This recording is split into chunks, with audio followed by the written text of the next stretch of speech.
जय श्री राम मित्रों। एक ही सत्य है जो अटल है, सृष्टि व उसका विनाश निश्चित है। एक चतुर व्यक्ति को काल से बहुत डर लगता था, उसे मरने से बहुत डर लगता था। एक दिन उसे चतुराई सूझी और काल को अपना मित्र बना लिया। उसने अपने मित्र काल से कहा, मित्र, तुम किसी को भी नहीं छोड़ते हो, किसी दिन मुझे भी गाल में धर ही लोगे। काल ने कहा, ये मृत्यु लोक है, जो आया है उसे मरना ही है। सृष्टि का यह शाश्वत नियम है, इसलिए मैं मजबूर हूँ। पर तुम मित्र हो, इसलिए मैं जितनी रियायत कर सकता हूँ करूँगा ही। मुझसे क्या आशा रखते हो, साफ साफ कहो। व्यक्ति ने कहा, मित्र, मैं इतना ही चाहता हूँ कि आप मुझे अपने लोग ले जाने के लिए आने से कुछ दिन पहले एक पत्र अवश्य लिख देना, ताकि मैं अपने बाल बच्चों को कारोबार की सभी बातें अच्छी तरह से समझा दूं और स्वयं भी भगवान भजन में लग जाऊं। काल ने प्रेम से कहा, यह कौन सी बड़ी बात है, मैं एक नहीं आपको 4 पत्र भेज दूंगा। चिंता मत करो, चारों पत्रों के बीच समय भी अच्छा खासा दूंगा, ताकि तुम सचेत होकर काम निपटा लो।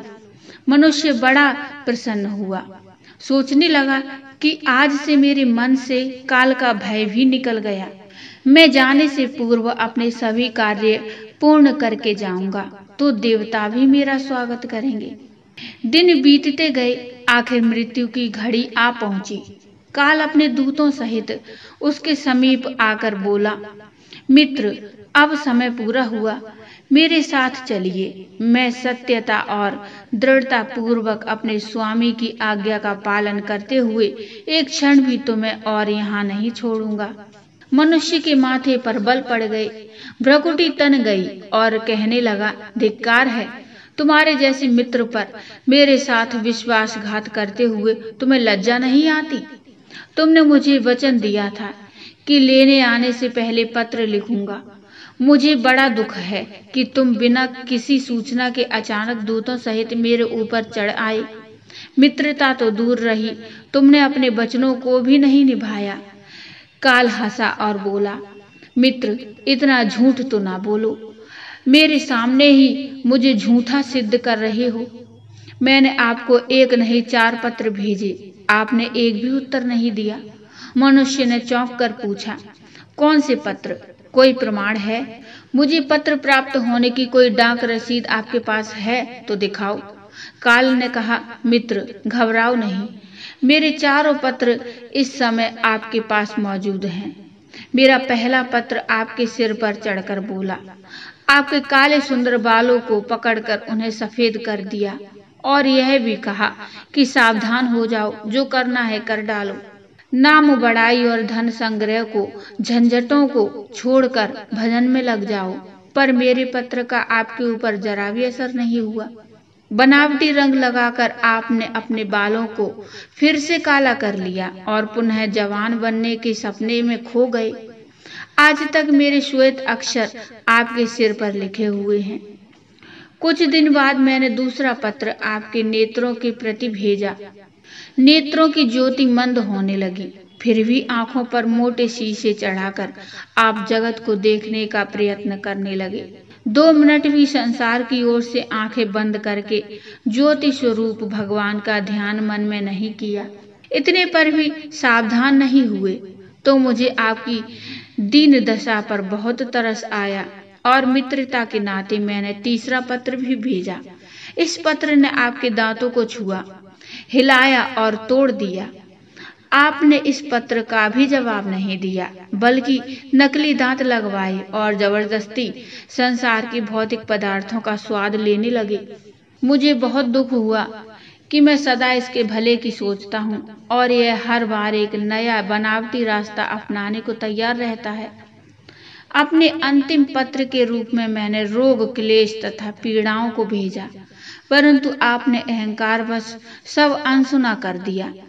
जब मनुष्य ने काल के भेजे हुए पत्रों को समझा तो फूट फूट कर रोने लगा और अपने विपरीत कर्मों पर पश्चाताप करने लगा। उसने स्वीकार किया कि मैंने गफलत में शुभ चेतावनी भरे पत्रों को नहीं पढ़ा। मैं सदा यही सोचता रहा कि कल से भगवान का भजन करूंगा, अपनी कमाई अच्छे शुभ कार्यों में लगाऊंगा, पर वह कल नहीं आया। काल ने कहा, आज तक तुमने जो कुछ भी किया राग रंग स्वार्थ और भोगों के लिए किया। जानबूझकर ईश्वरीय नियम को तोड़कर जो काम करता है वह अक्षम्य है। मनुष्य को जब अपनी बातों से काम बनता नजर नहीं आया तो उसने काल को करोड़ों की संपत्ति का लोभ दिया। काल ने हंसकर कहा, मित्र, यह मेरे लिए धूल से अधिक कुछ भी नहीं है। धन दौलत शोहरत सत्ता ये सब लोभ संसारी लोगों को वश में कर सकता है, मुझे नहीं। मनुष्य ने पूछा, क्या कोई ऐसी वस्तु नहीं जो तुम्हें भी प्रिय हो, जिससे तुम्हें लुभाया जा सके? ऐसा कैसे हो सकता है? काल ने उत्तर दिया, यदि तुम मुझे लुभाना ही चाहते हो तो सच्चाई और शुभ कर्मों का धन संग्रह करते। यह ऐसा धन है जिसके आगे मैं विवश हो सकता हूँ, अपने निर्णय पर पुनर्विचार को बाध्य हो सकता था, पर तुम्हारे पास तो यह धन धेले भर का भी नहीं है। तुम्हारे ये सारे रुपए पैसे, जमीन जायदाद, तिजोरी में जमा धन संपत्ति सब यहीं छूट जाएगा। मेरे साथ तुम भी उसी प्रकार निर्वस्त्र जाओगे जैसे कोई भिखारी की आत्मा जाती है। काल ने जब मनुष्य की एक भी बात नहीं सुनी तो वह हाय हाय करके रोने लगा। सभी संबंधियों को पुकारा, परंतु काल ने उसके प्राण पकड़ लिए और चल पड़ा अपने गंतव्य की ओर। काल ने कितनी बड़ी बात कही। एक ही सत्य है जो अटल है, वह है कि हम एक दिन मरेंगे जरूर। हम जीवन में कितनी दौलत जमा करेंगे, कितनी शोहरत पाएंगे, कैसी संतान होगी, यह सब अनिश्चित होता है, समय के गर्भ में छुपा होता है, परंतु हम मरेंगे एक दिन, बस यही एक बात जन्म के साथ ही तय हो जाती है। मृत्यु तो भगवान स्वयं की भी नहीं टाल पाए। भगवान राम जानते थे कि उनकी मृत्यु का समय हो गया है। वह जानते थे कि जो जन्म लेता है उसे मरना ही पड़ता है, यही जीवन चक्र है और मनुष्य देह की सीमा और व्यवस्था भी यही है। उन्होंने कहा, यम को मुझ तक आने दो, वैकुंठ धाम जाने का समय अब आ गया है। मृत्यु के देवता यम स्वयं अयोध्या में घुसने से डरते थे, क्योंकि उनको राम जी के परम भक्त और उनके महल के सम्मुख प्रहरी हनुमान से भय लगता था। उन्हें पता था कि हनुमान जी के रहते यह सब आसान नहीं है।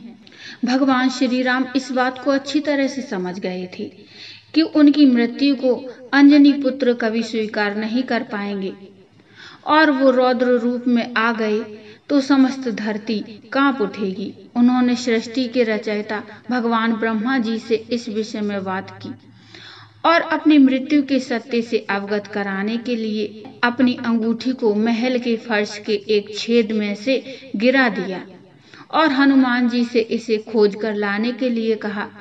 हनुमान जी ने स्वयं का स्वरूप छोटा करते हुए बिल्कुल भंवरे जैसा आकार बना लिया और अंगूठी को तलाशने के लिए उस छोटे से छेद में प्रवेश कर गए। वह छेद केवल छेद नहीं था, बल्कि एक सुरंग का रास्ता था जो पाताल लोक के नागलोक तक जाता था। हनुमान जी नागों के राजा वासुकी से मिले और अपने आने का कारण बताया। वासुकी हनुमान जी को नागलोक के मध्य में ले गए, जहां पर ढेर सारी अंगूठियों का ढेर लगा था। वहां पर अंगूठियों का जैसे पहाड़ लगा हुआ था। यहाँ देखिए, आपको श्री राम जी की अंगूठी अवश्य ही मिल जाएगी, वासुकी ने कहा। हनुमान जी सोच में पड़ गए कि वो कैसे उसे ढूंढ पाएंगे। यह भूसे में सुई ढूंढने जैसा था, लेकिन उन्हें राम जी की आज्ञा का पालन करना ही था। तो राम जी का नाम लेकर उन्होंने अंगूठी को ढूंढना शुरू किया। सौभाग्य कहें या राम जी का आशीर्वाद या कहें हनुमान जी की भक्ति, उन्होंने जो पहली अंगूठी उठाई वो राम जी की ही अंगूठी थी। उनकी खुशी का ठिकाना न रहा। वो अंगूठी लेकर जाने को हुए, तब उन्हें सामने दिख रही एक और अंगूठी जानी पहचानी सी लगी। पास जाकर देखा तो वे आश्चर्य से भर गए। दूसरी भी अंगूठी जो उन्होंने उठाई वो भी राम जी की ही अंगूठी थी। इसके बाद तो वे एक के बाद एक अंगूठियां उठाते गए और हर अंगूठी श्री राम जी की ही निकली। उनकी आंखों से अश्रुधारा फूट पड़ी। वासुकी, यह प्रभु की कैसी माया है, यह क्या हो रहा है, प्रभु क्या चाहते हैं? वासुकी मुस्कुराए और बोले, जिस संसार में हम रहते हैं वह सृष्टि विनाश के चक्र से गुजरती है, जो निश्चित है, जो अवश्य भावी है। इस संसार के प्रत्येक सृष्टि चक्र को एक कल्प कहा जाता है। हर कल्प के 4 युग या 4 भाग होते हैं। हर बार कल्प के दूसरे युग में अर्थात त्रेता युग में राम जी अयोध्या में जन्म लेते हैं। एक वानर इस अंगूठी का पीछा करता है, यहाँ आता है और हर बार पृथ्वी पर राम मृत्यु को प्राप्त होते हैं। इसलिए ये सैकड़ों हजारों कल्पों से चली आ रही है। अंगूठियों का ढेर है, सभी अंगूठियां वास्तविक हैं, सभी श्री राम जी की ही हैं। अंगूठियां गिरती रही हैं और इनका ढेर बढ़ता रहा। भविष्य में श्री राम की अंगूठी के लिए भी यहाँ पर्याप्त स्थान है।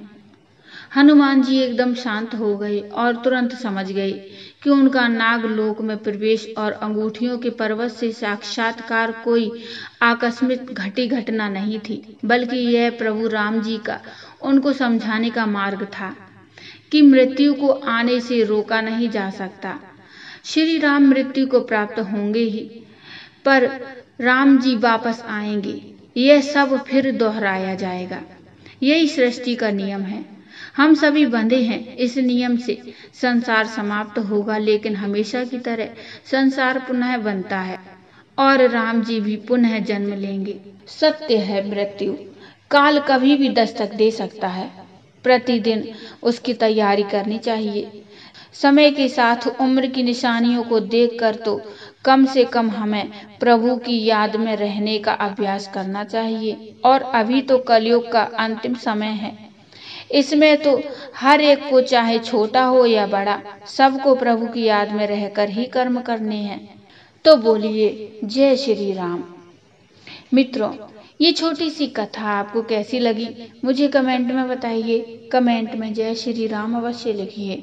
कथा अच्छी लगी हो तो लाइक करिए और चैनल को सब्सक्राइब कर लीजिए। मिलते हैं एक नई कथा, नया प्रसंग लेकर। तब तक के लिए जय श्री राम।